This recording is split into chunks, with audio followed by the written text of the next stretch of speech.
正所谓金陵岂是池中物，一遇风云变化龙。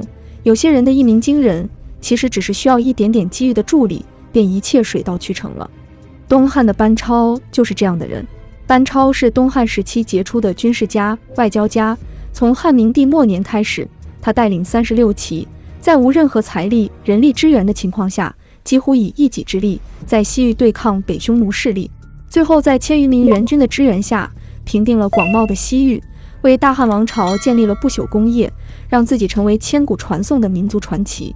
班超是如何做到仅凭36骑收复丢失的西域36国的呢？事实上，班超作为史学家的儿子，起初只是一个普通的儒生，而此时的汉帝国也不是武帝时期锐意进取、武德充沛的帝国了。公元37年，汉光武帝刘秀终于消灭了地方的割据政权，建立了大一统的东汉王朝。然而，历经数十年的战乱，天下民生困苦，昔日威风凛凛的汉家铁骑也早就不如当初武帝和宣帝时那般规模了。于是，马上打天下的刘秀选择奉行黄老之术，刀枪入库，休养生息。与此同时，趁着天下大乱的几十年，曾被汉朝痛扁的北匈奴重新崛起，联合鲜卑、乌桓，不断南下攻打汉朝边郡，杀戮利民。此时，刘秀和他打天下的班底都还在，开国的百战雄师战力犹存。如果刘秀发兵北征匈奴，未必不能取胜。然而，刘秀宁可把边境官民6万多人向内迁徙，做龟缩逃避之状，也不愿再向北射出一箭。所幸他任命的辽东太守季荣是个加强版的李广，不但多次击溃草原各族的进犯，还恩威并施地拉拢鲜卑和乌桓，站在汉朝一边对抗匈奴。奉行孤立主义的新生帝国东汉照顾好了自家领土，却就此丢了西域。西域诸国多次派使者请求汉朝发兵解救，刘秀却认为现在要先发展好自己，不要管西域那么远的事情。作为东汉史家班彪的儿子，汉书总编辑班固的弟弟，班超就是在这种大的国策背景下长大的。他从小就很有格局，最崇拜的偶像是张骞，时常感叹大丈夫就应该像张骞那样，在异国他乡建功立业。有一次，班超去找人相面，相面之人称：“你额头如雁，颈脖如虎，飞翔食肉，这是万里封侯的相貌啊！”这番话无意中道破了班超此生的宿命。事实上，班家不仅来自书香世家，祖上也有尚武之风。班彪的伯父班伯在西汉成帝时期就曾持节迎接匈奴单于，还主动请缨平定了定襄的豪族叛乱。由此可见，班超的勇武和志向并非基因突变，亦是基因传承。经过数十年的休养生息，东汉国力上升了一个新台阶。明帝开始改变原有国策，积极经略草原和西北。永平16年，明帝派外戚将军窦固率大军向西北进发，试图从匈奴人手中夺回西域。班超被明帝派到窦固帐下，在军中担任假司马。起初，所有人都因班超文人出身而看轻他，却没想到这个年逾40的假司马竟如此生猛。班超察觉到匈奴人会夜袭汉军营地，于是建议窦固以空营示敌，主力埋伏在外线，等匈奴兵前来偷袭。窦固从其所言，果然一战大破匈奴骑兵。窦固对班超才能大为赞赏，感叹这下可捡到宝了，于是主张派班超出使鄯善国，结盟共抗匈奴。西域各国被北匈奴控制几十年了，谁也没法担保此去能否成功，甚至可能会丢了性命。没想到班超一口答应下来，而且只要求带上自己熟悉的36人。班超一行人进入鄯善国后，鄯善王恭敬地接待了他们。可是到了第2次见面时，鄯善王却变得冷淡下来。如此前恭后拒，班超料定有鬼，肯定是北匈奴的使者来了。于是与36人商议道：“如果被匈奴使者发现我们，那就凶多吉少了。不如我们趁夜斩杀匈奴使者，才能迫使鄯善王归汉。人生啊，就是要莽一莽才能找到乐趣。”众人面面相觑，认为我们就30多个人，还是客场作战，这能行吗？可是看到班超笃定的眼神，他们心头涌起一股莫名的振奋。于是班超趁着夜色突袭匈奴使者，顺着风势点起大火，尚在熟睡的匈奴使者大惊溃逃，被班超等人堵在营门前斩杀殆尽。第2天，见100多颗匈奴人头整整齐齐地摆在面前，鄯善王和臣子们吓得瑟瑟发抖，马上表示愿意对大汉称臣纳贡，并将质子交给班超带回洛阳。打得一拳开，免得百拳来。收服鄯善国毫无疑问是班超的成名之战。在西域各国服属匈奴的情况下，鄯善国就成了首个被杀鸡儆猴的对象。下一个任务地点在于田国，班超依然只带36勇士行动。到达于田王庭之后，班超意识到巫师才是于田真正做主的人，而巫师早就已经和北匈奴勾结在一起了。于田国王听信巫师建议，对班超一行人冷淡对待，还向班超索要马匹祭祀天神。班超表示没有问题，不过条件是巫师必须亲自来牵马和做法，大臣们也要一起来。等到众人就位，班超立即抽刀斩杀巫师，并将宰相绑起来鞭打一顿，随后让于田臣子带去给于田王看。于田王早就听说班超在鄯善国的厉害，这次又亲自感受了一回，也是吓得大惊失色。班超说巫师看起来这么神，却连自己会被杀死都算不到，说明其不能代表神明的意志。而我们大汉天子是神的儿子，于田只有归附大汉才是遵照神的指示。于田王赶紧下令诛杀匈奴使节，正式归附汉朝。现在我们已经可以总结班超这一套作战流程的风格了。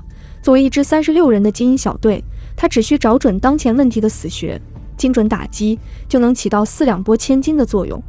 随着一些较大的势力宣布归汉，又有不少西域小国望风归降。至此，班超带着36骑，仅花了2年时间，就重新让丝绸之路东西畅通。汉明帝宣布重开西域都护府。在班超一行人准备再接再厉，收服其他国家时，一个突发事件打乱了他的计划。汉明帝刘庄于公元75年驾崩，按汉朝的规制，皇帝国丧期间是不能主动出战的。结果燕齐、龟兹等国在北匈奴的挑唆下偷袭西域都护府，同时龟兹、姑墨又趁机围攻班超所在的疏勒，班超率领疏勒军民抵抗多日，勉强解围。而新即位的汉章帝出于稳定政治局势的需要，又不能派援军支持班超，于是下诏让班超回国。如果班超听从，那他这2年的努力就打水漂了。何况当地军民听说班超要走，纷纷在道路上跪求班超留下，甚至有都尉为了挽留他们，拔剑自刎，以死明志。班超于心不忍，但皇命难违，还是咬咬牙继续西行到于田国。于田国的军民和疏勒一样，也跪倒在道路两旁，求班超留下。眼前的景象彻底压倒了班超心中的天庭，于是他咬咬牙，做出一个违抗皇命的决定。此时疏勒受到大军围攻，幸好班超及时赶到，将叛乱平息。随后率军出击，挫败敌军前锋。班超随后挥军掩杀，会合于田、居弥和康居3国的军队，攻入姑墨，斩断龟兹的臂膀，彻底化解了这次危机。稳定了西域局势后，班超开始策划一个彻底安定西域的全盘战略。公元80年，班超上书朝廷，提出西域的主要矛盾在于龟兹，西域几乎所有反叛汉朝的行动都有龟兹人的身影。如果能够把龟兹和燕齐的问题解决，西域36国就可以降服了。那龟兹和燕齐的问题如何解决？班超提出的方案是在龟兹扶持一个代理人，取代现任国王。龟兹一搞定，燕齐也会倒戈。汉章帝也是一代明君，不仅没有追究班超抗命留在西域的责任，还十分欣赏班超的这次上奏，派遣代理司马徐干带1000人去西域支援班超。当时天山南道的鄯善、于田、疏勒等国，以及更远的康居和大月支都心向汉朝，而天山北路的各国则和北匈奴一起对抗汉朝。唯一一个中间派就是曾与西汉朝廷和亲的乌孙国。为了拉拢乌孙，班超提出了可以效仿汉武帝将公主嫁给乌孙王的旧事，再次去和乌孙结盟。计划很顺利，但班超没想到他们和乌孙的联盟成功后，天山南道的刹车国又反叛汉朝，并重金策反了原本由班超扶持上位的疏勒国王，会合龟兹和刹车军队进攻班超。而盟友乌孙竟然在这时保持了中立，谁赢他们帮谁，这句电影台词在此时竟十分应景。班超久攻疏勒都城不下，便想到了外交破局的方法。他利用大月支人刚和康居联姻的机会，给大月支君主送了厚礼，让他劝康居退兵。面对比自己更强大且有姻亲关系的大月支，康居明智地撤了军。班超趁机反攻，击败龟兹等国的联军，扶持新的疏勒王上位，疏勒国再次归附。公元87年，班超调集于田等国士兵2万进攻莎车，莎车王赶紧向龟兹求援，龟兹王带着温宿、姑墨等国共5万联军前来。班超考虑到敌众我寡，不能正面硬拼，于是召集各国国王和将领开会，故意声称撤军，还交代了撤军路线。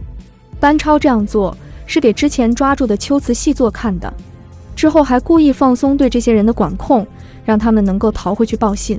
敌人果然中计了，龟兹王和温宿王率领18000人，试图在龟兹细作透露的撤军路线上埋伏班超。谁知班超这是一招调虎离山之计，故意让战力更强的龟兹援军和莎车分开，自己则率领主力大军在鸡鸣时分直扑莎车中军。莎车王猝不及防，当场被斩杀5000多人，自己也被生擒，只能俯首请降。龟兹王埋伏整夜一无所获，只得到莎车国被班超攻破的消息，才知道家被偷了。莎车的事情解决后，班超却犯了一个错误，险些让这几年辛苦打下的成功付之东流。这件事与汉朝的盟友大月支有关。曾经和汉朝关系良好的大月氏国，以今非昔比，成为了幅员辽阔的贵霜帝国，是与汉朝、罗马和安息并列的欧亚4大强国之一。贵霜帝国君主派使者前来向班超求娶汉朝公主，可是限于当时地理和交通条件，班超对贵霜帝国的新情况了解不足，还在沟通中出现了翻译错误。汉朝这边将对方求娶公主的要求译为求娶长公主。要知道，长公主班是汉朝皇帝的姐妹或姑妈，地位非同小可，因此班超直接拒绝了贵霜方面的请求。这可能是算无一策的班超出现的唯一一次失误。贵霜王感觉受到了羞辱，于是派遣父王率领7万大军进攻班超。此时班超手下不过2万人马，面对7万人的贵霜大军，大家都有些手足无措。可是班超之前都不知道打赢了多少以寡击众的战役，凭借丰富的经验指出，敌人远道来袭，后勤压力必然很大，我们完全可以坚守壁垒，让敌人疲惫不堪，不战自退。果如班超所料，贵霜的军队粮食不够，一时间进退不得，只能派人去找龟兹人借粮食。而班超早就预判了这一点，于半路伏兵杀死借粮人，并派人将首级拿给贵霜将领看。贵霜将领明白这仗是没法再打下去了，只好前来向班超请降。班超知道己方实力不足，能出奇招打出先发优势就已足够，当即见好就收，和对方握手言和。在班超击退贵霜军队的同时，西北也传来了好消息。控制西域诸国的幕后黑手北匈奴，在漠北被窦宪率领的汉军击溃，留下了和封王居胥同等级的燕然乐公的神话。如此，龟兹国也就势单力孤了。说白了，缺乏独立自主，靠着给匈奴当狗才有如今力量的龟兹，他无权决定自己的命运，只能等待汉朝和匈奴之间决出胜负。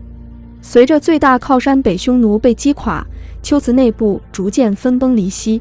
当班超率领的各国联军兵临城下时，龟兹人再也没有当初兵为班超的风发义气，选择了投降。班超封龟兹国的世子白霸为龟兹国王，龟兹从此也成了大汉的属国。至此，西域36国全部重归大汉羽翼之下。班超因大功被朝廷封为定远侯，史称班定远。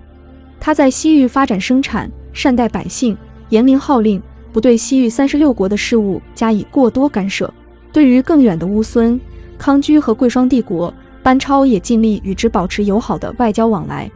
公元102年，年逾7旬的班超似乎预感到了人寿将近，向朝廷请求东归洛阳，朝廷批准了他的请求。时隔近30年，班超终于回到了自己记忆中的故土，并在安享了1个月的晚年后溘然长逝。而他率领36骑转战西域的热血传奇，在史书上留下了浓重的一笔，成为我们这个民族精神中不朽的丰碑。